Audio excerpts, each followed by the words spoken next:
Hey Oak folk, this Sunday we have a very special guest finishing our Y'all Saints series with one of my favorite really bizarre saints, a woman named Flannery O'Connor, who's from Georgia and was a writer, often maybe the quintessential writer in the Southern Gothic tradition, who wrote some really wild stories, but also cultivated a really strange and surprising love of God. When she was a girl, she had a story of teaching her pet chicken how to walk backwards, and even made it into her local newspaper with a story about that. And then she grew into a woman who went to one of the most exclusive writer workshops in Iowa and wrote all of these stories about people's encounter, often maybe even violent encounters with God's grace. And I also love her prayer journal.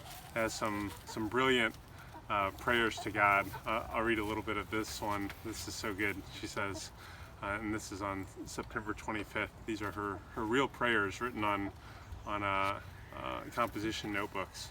And she said, "What I'm asking for is really very ridiculous, O Lord. I am saying at present, I'm a cheese, but make me a mystic immediately." But then God can do that, make mystics out of cheeses. But why should he do it for an ingrate and slothful and dirty creature like me? And she goes and lists all the things that she doesn't do well, all the ways that she's not a very good saint or church person. And she says, "But I would like to be a mystic, and immediately. Dear God, please give me some place, no matter how small. Let me know it and keep it.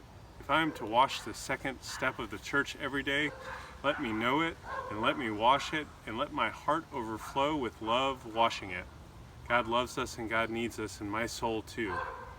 So then take it, dear God, because it knows that you are all it should want, and if it were wise, you would be all it would want.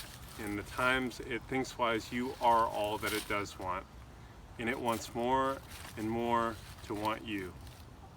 Its demands are absurd. It's a moth who would be king, a stupid, slothful thing, a foolish thing who wants God, who made the earth to be its lover, immediately. If I could only hold God in my mind, if I could only always just think of him." You see this deep spirituality in this really kooky way of expressing it, and I'm looking forward to it. And we'll welcome a guest preacher to share, Dr. Dan Train, who is at the head with Jeremy Begbie of the Duke Initiatives in Theology and Arts, and he's a scholar who has written and teaches on the theological imagination of Flannery O'Connor, so there's no one better to share with us as we gather together this Sunday. I look forward to seeing you there.